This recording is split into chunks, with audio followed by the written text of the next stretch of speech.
Rita, thank you so much for coming on the podcast today. Well, thank you so much for having me. Rita is correct, right? Should call you That's right. Rita. I mean, my Okay. legal name is Marguerita, but you can call me Rita. I like Marguerita too. That's a good one. But we'll keep it Rita for short. All right. So to get started, maybe you could tell us a little bit about your practice and what you specialize in. Sure. Blue Ocean Global Wealth is a financial planning investment advisory firm based in Gaithersburg, Maryland. That's right outside of our nation's capital. And what we specialize in is financial planning. Financial planning first, then asset management second. That's very important because all too often people talk about assets first. Assets are very important, but it all starts with a plan.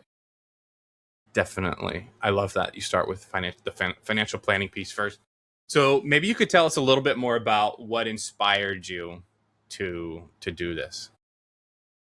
Absolutely. I studied East Asian language and literature and finance, double degrees. I think I was destined to become a planner. The eldest of three girls, and my dad made it his mission for us to learn about personal finance. I actually know a lot about cars and tech too. We did not get to home improvement, but I love helping people, and I wanted to become a financial planner. I want to use what I learned in finance to help individuals and families um, change conversations about money and wealth. That's awesome. How many clients do you have now? So we have about 88 families that we serve. Congratulations. That's great. All right, so let's talk a little bit more about the people that you serve and who you work with. So maybe you could take a moment to describe the kind of person who comes to you. Like, what's a typical situation that they might need you to lead them through? Sure, I love this question because all too often people ask, well, describe your clients, and they focus a lot on the demographics, which are important, but it's really about the psychographics. What prompts people to reach out to Blue Ocean Global Wealth is they value the financial planning piece. That's very important to them because many times they are experiencing a life transition or planning for big goals and they're feeling overwhelmed or Hmm. stressed. They're doubting themselves. And by the way, it could be chief financial officers of publicly traded companies or executives or even executives in the government. So I think the theme here, what prompts people is they're feeling overwhelmed, they're feeling stressed, and they want to collaborate with someone. And they want to make sure that it's a collaborative, supportive approach. Awesome. I love that. What are some of the questions that they typically ask you when they meet with you for the first time? Help us get into their head and where they're at. Well, what's interesting is I think I do a good job setting the stage, and it's not meant to be self serving because all too often people are like, oh my gosh, what should I prepare for the first meeting? And I said, um, there's never any fear, obligation to engage in meaningful conversation. Just come as you are and bring your questions. So some of the questions are, hey, have you worked with people in this situation? If you have, like, how have you helped them? And I can give them a high level information that's very like comforting. The other thing I tell people is we can't be all things to all people.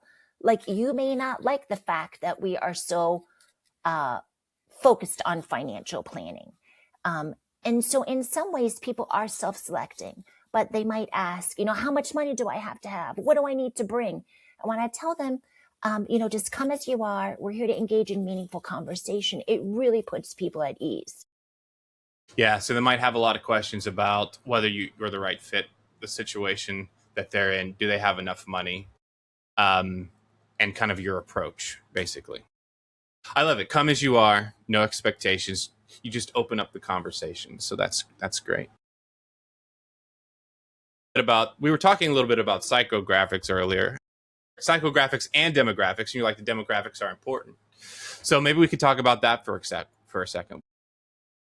Maybe what are some of the demographics? Sorry, I can't talk today. What are some of the demographics that your ideal clients might fall into? So things like age range, income, net worth, tangible numbers where it starts to make sense to work with you. Is there anything specific?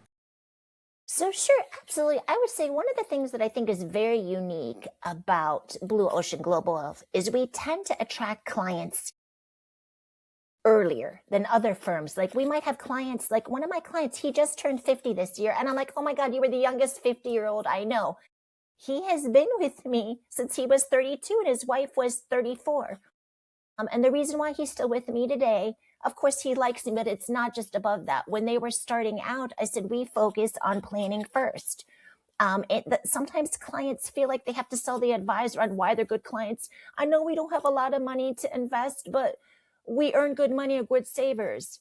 We have the capacity and the ability to save. I think that it's really important that you're creating that supportive environment for people. What makes it different is we tend to get clients that are a little bit on the younger side compared to the industry average, more ethnically and culturally diverse.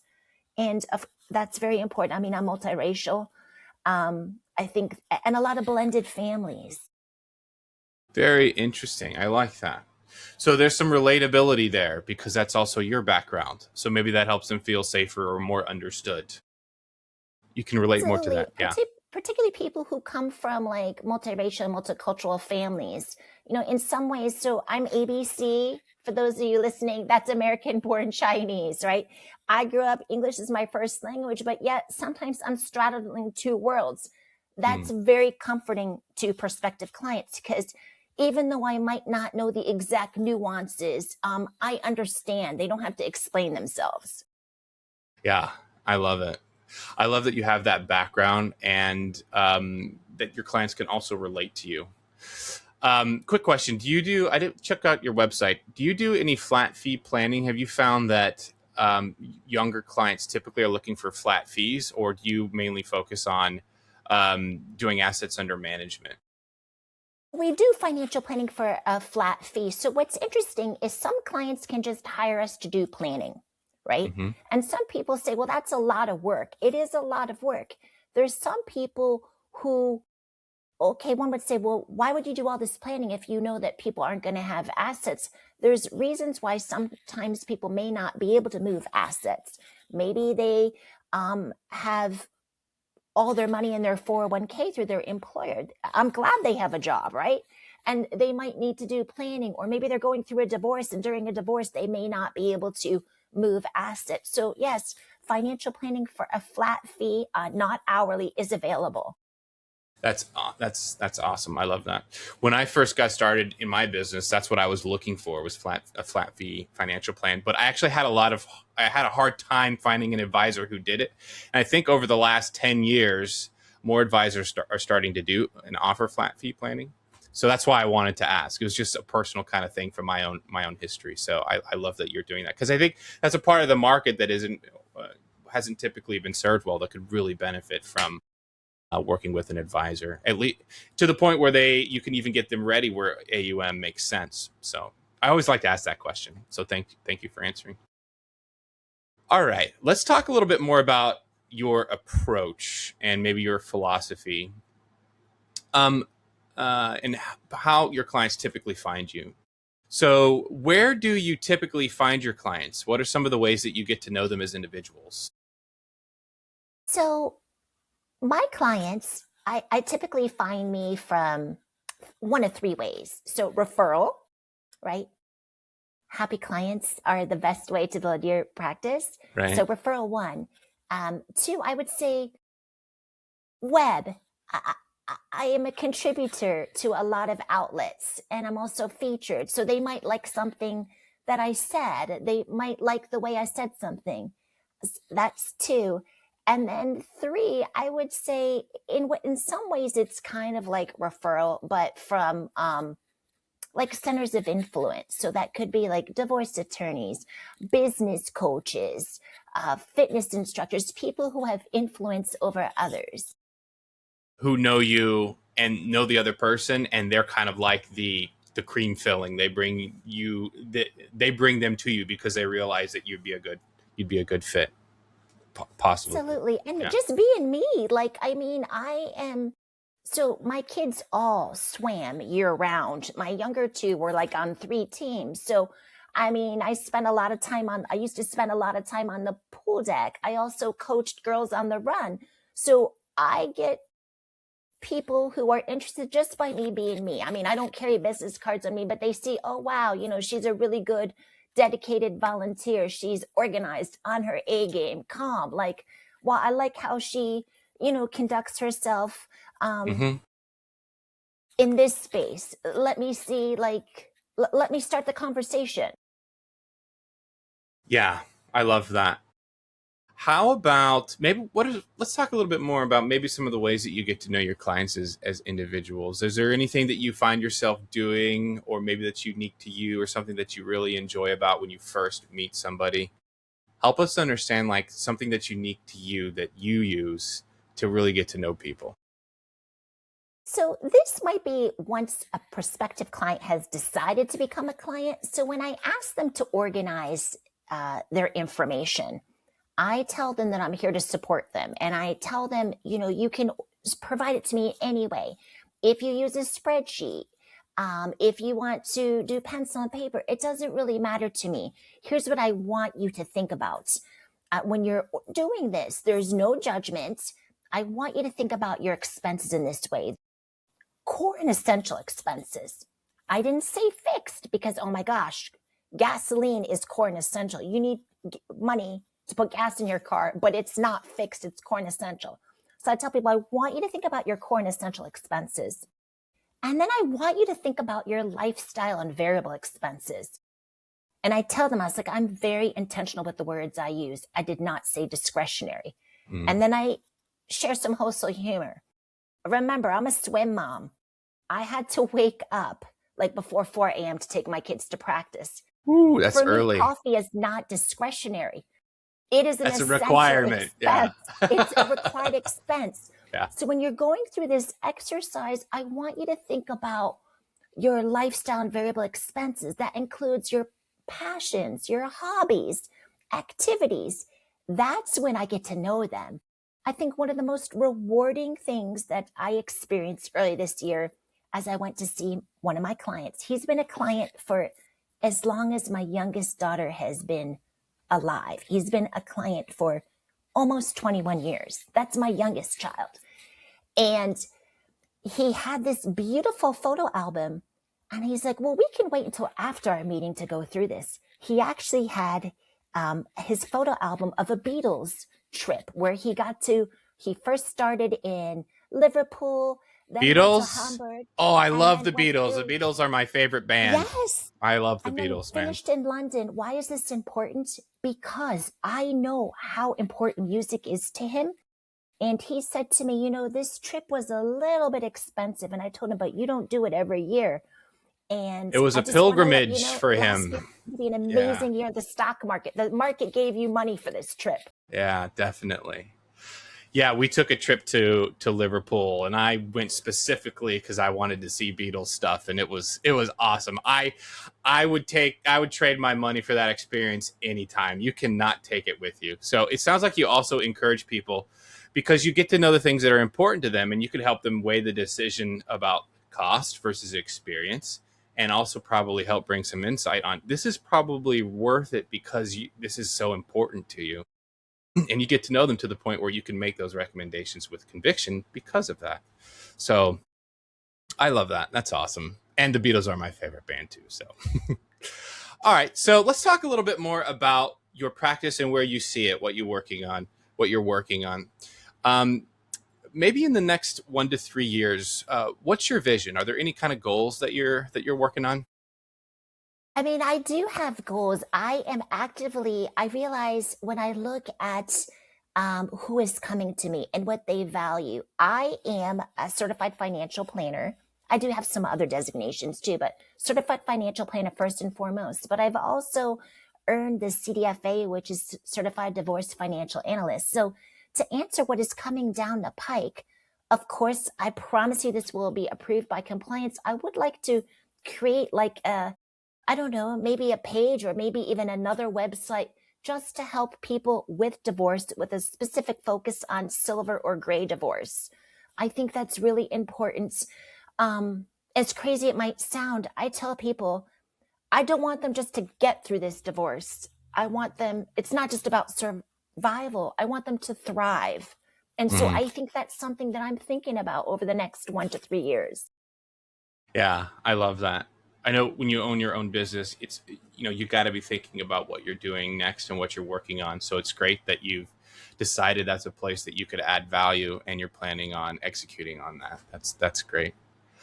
Okay, so I typically ask this question because I know as a business owner yourself and myself, we spend a lot of time probably thinking about the things that we want to do better. Yeah. And thinking about that a lot. And it's can be more challenging to think about the things that we do well and acknowledge that. So I like to take a second and ask you to put your humble hat on and maybe brag about yourself a little bit. So what's something that you might typically do for your clients that might take a lot of time or energy, but they probably won't ever see or know about? Does anything stand out to you? I mean, there's a lot of the things I do. I would say one of the things that I'm very proud of is I really try to be thorough. And for people who are still employed, I am in the weeds. I will actually ask them to upload or information about their employee benefits. I don't think everybody is doing this, but this is something that is very important to me. I will do that. For those who are retired, I might not be an expert in all the different plans in their region, because I do have clients across the nation. So like networks can vary and you want to make sure you have their primary care physician, but I also take the time to help them get, because it's for retired clients, to like organize their expenses on healthcare. I don't think everyone is like in the weeds like this, but it's something that I think is really important. And I'll just, organize it for them so that even if they prepare their taxes themselves, they have that. And if they don't, it's ready for like a tax advisor. It's something little, but it's the extra attention to detail that makes all the difference. Yeah, it's that little bit of love, right? A little bit of extra love. I love that. Okay, cool. Maybe we could start talking about what it looks like to work with you. So maybe you could take a moment to walk us through your actual process. So when somebody becomes a client, let's say somebody becomes a client today, maybe could you describe what it looks like to work with you the first 4 to 8 weeks? What kind of happens? And then what does it look like to work with you during the course of a calendar year? But let's save that last part for a little bit. Maybe just focus on what it looks like to work with you the first few months. Can you walk us through that process? Sure. So today I had an introductory meeting, and it was just like, come as you are, bring your questions. And so next steps for me, and for someone who is going to be a client as part of the onboarding process, the first thing that I do is I invite them to a secure dashboard to store their items. And in that dashboard, I also organize things for them. This allows them to upload their information whenever they want. It's safe and it's secure. The next part of that is I'm also sending them like a welcome email of what items to have. Now, they're not required to upload every single item before our initial meeting, but this is what I'm going to need to be able to complete a comprehensive financial plan that addresses the life goals that are meaningful to them. And then we schedule our like discovery meeting, if you will, where I'm helping them clarify like their goals. I know you said retirement, but what does that mean to you? I know you said college. Does that mean, 100% in-state, or are you willing to pay for private? And so clarifying, quantifying their goals. Then I go back, then we meet again, and it's about proposing. Well, actually, even before we even propose solutions, we take a look at where they are. Status quo. What happens if we don't do anything? What happens if you just sign up? What happens if you continue on this path? Can they see where they are? And then that's when they're like, hey, you mentioned that you want to retire at this age. Here's what it looks like. So this is the scenario planning. So I'd say between what you said, like 4 to 8 weeks. Clients know exactly when they're going to hear from me. But if we have to reschedule because of personal, professional commitments and responsibilities, we absolutely can. But I tell people I like these deadlines because it holds me accountable. Yeah. Yeah, I'm the same way. Like, well, it's also mutual accountability because there are kind of stakes in the ground that you're both working towards. And like you said, if you need to reschedule, you can, but here's what we're doing. Here's when we're doing it. I think that's really important, especially when you start working with someone like you, is have that accountability and to have that structure. All right, so that's what it looks like the first couple of weeks. How about during the course of the calendar year? I'm assuming that, and if I'm wrong on this, let me know, that a lot of the work is front loaded, getting to know the client, getting the dashboard set up, understanding more about them and their goals. So after the first 4 to 8 weeks, what does it look like to work with you during the course of a calendar year? Like, what can they expect to work? How can they expect to work with you, like after a year, 2 or 3? What does that help me understand what that looks like? So every client that comes to Blue Ocean Global Wealth has to do financial planning. We're not assets under management. Even if you win $3-5 million, we don't want to take your money because it's only through financial planning where we understand what's important to you personally. So we get to learn your personal situation as well as your financial situation. So there might be some clients where it's like, hey, I'm just hiring you for financial planning. If that's the case, it might be a little bit different because it's like a closed engagement. But if it's ongoing financial planning and asset management, people do meet with us more regularly. It could be topics of discussion that are relevant. So for example, tax season, I'm making sure that I'm talking to people on a proactive basis about things to be aware of, things they can do. There's some seasonality. So for example, if they, are getting a refund or they need to adjust their withholding.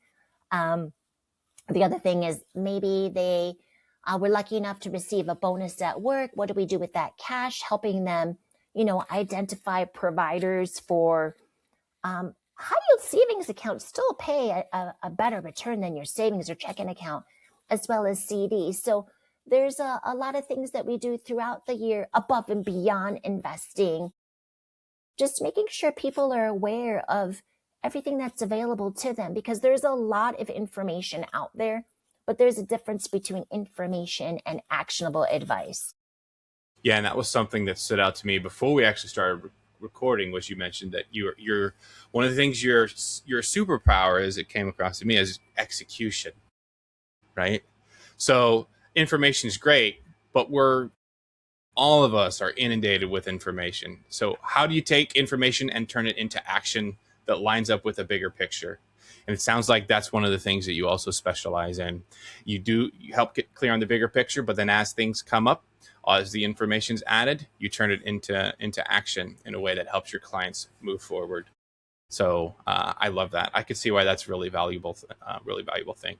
I do want to take a step back because I actually had another question that I wanted to ask you and I forgot. So let me ask this one really quick. So as your practice has grown, are there any programs, trainings, or organizations that have kind of helped shape your approach and maybe positively impacted how you serve your clients? Is there anyone you'd like to give a shout out to? Because none of us do this alone. So maybe this would be a good opportunity for you to make a note of those. Well, sure. I definitely want to give a shout out to the professional associations. I can't say enough.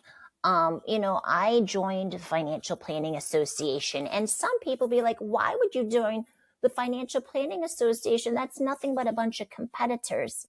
I don't view us as competitors. I view us as collaborators. So much so that I actually served on the local board of directors, and I was president and then chair. I would definitely like to take the opportunity to thank the financial FPA community, Financial Planning Association community, FPA community, because I wouldn't be there without not just the continuing education, but the professional education and learning new things. I could see why that would be really valuable to you, especially since you are big on the financial planning piece. So I could see why that would be completely invaluable for you. Awesome. Let me see. We have time for one more question before we see how somebody can get in touch with you. All right. I know you heavily focus on the retirement financial planning piece, and you do retirement, but you also do flat fee planning for people who are earlier.